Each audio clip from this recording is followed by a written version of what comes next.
شروع کرتا ہوں اللہ کے بابرکت نام سے جو بڑا مہربان اور نہایت رحم کرنے والا ہے۔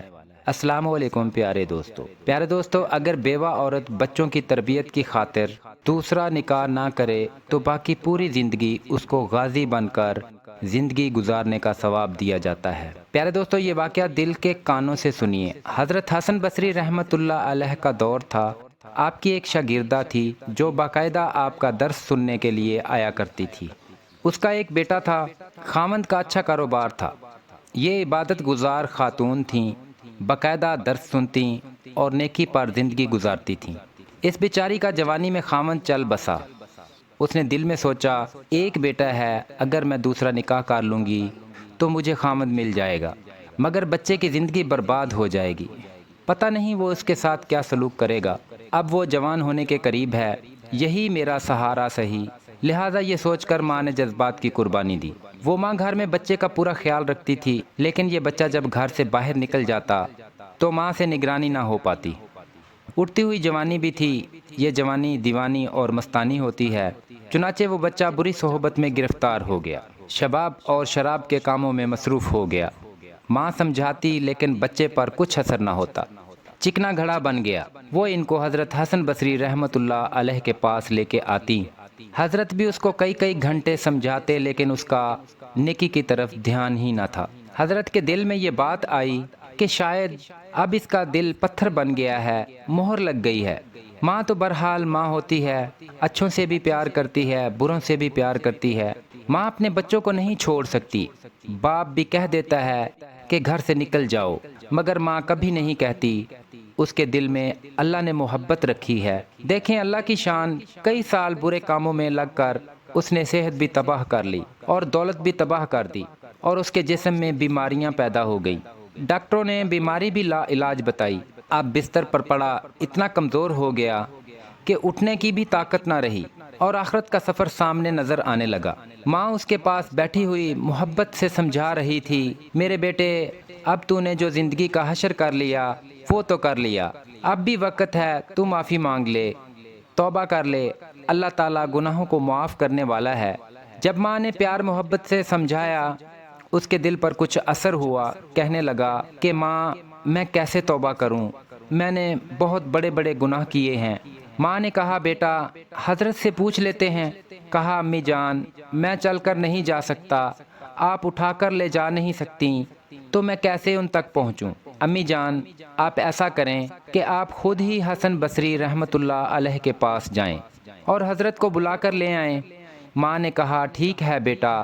بچے نے کہا کہ امی، اگر آپ کے آنے تک میں دنیا سے رخصت ہو جاؤں تو آپ حسن بصری رحمۃ اللہ علیہ سے کہنا کہ میرا نماز جنازہ وہی پڑھیں۔ چنانچہ ماں حضرت حسن بصری رحمۃ اللہ علیہ کے پاس گئی۔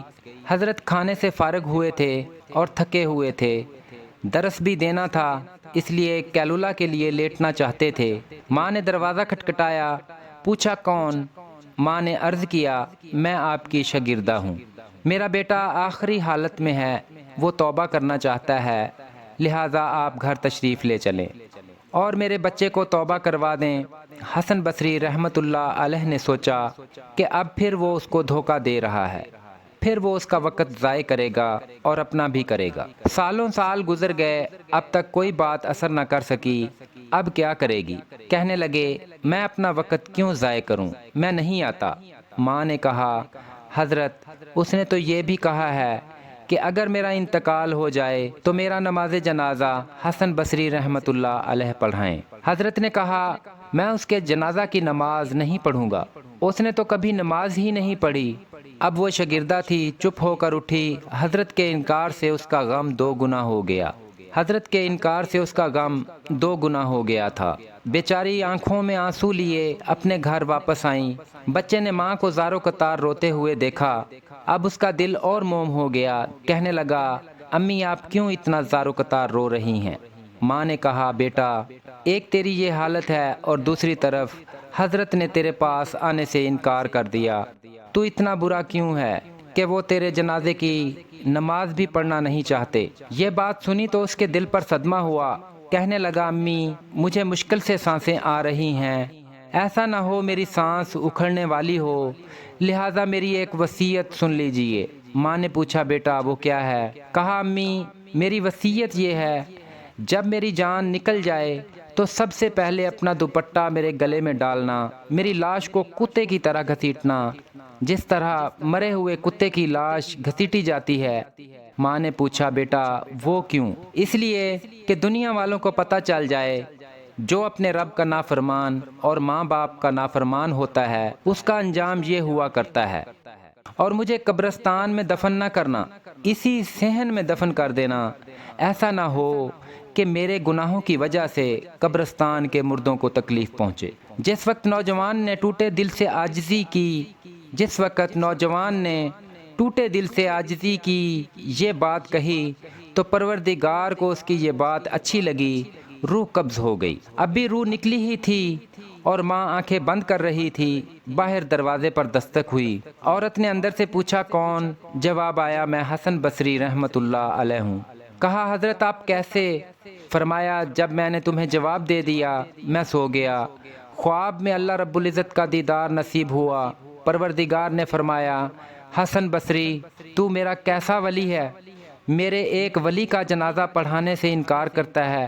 میں سمجھ گیا اللہ نے تیرے بیٹے کی توبہ قبول کر لی، تیرے بچے کی نماز جنازہ پڑھنے کے لیے کھڑا ہوں۔ اے پیارے اللہ، جب تو اتنا کریم ہے کہ مرنے سے چند لمحہ پہلے اگر کوئی بندہ شرمندہ ہوتا ہے تو اس کی زندگی کے گناہوں کو معاف کر دیتا ہے۔ تو میرے مالک آج ہم تیرے گھر میں بیٹھے ہوئے ہیں، آج ہم اپنے جرم کی معافی مانگتے ہیں، اپنی خطاؤں کی معافی مانگتے ہیں۔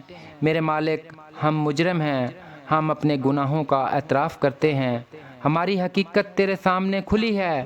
میرے مولا ہمارے گناہوں کو معاف فرما، ہمیں تو دھوپ کی گرمی برداشت نہیں ہوتی، اللہ جہنم کی گرمی کہاں سے برداشت ہوگی؟ اے پروردگار عالم ہماری توبہ قبول کر لے اور باقی زندگی ایمان، اسلامی، قرآنی بسر کرنے کی توفیق عطا فرما، آمین۔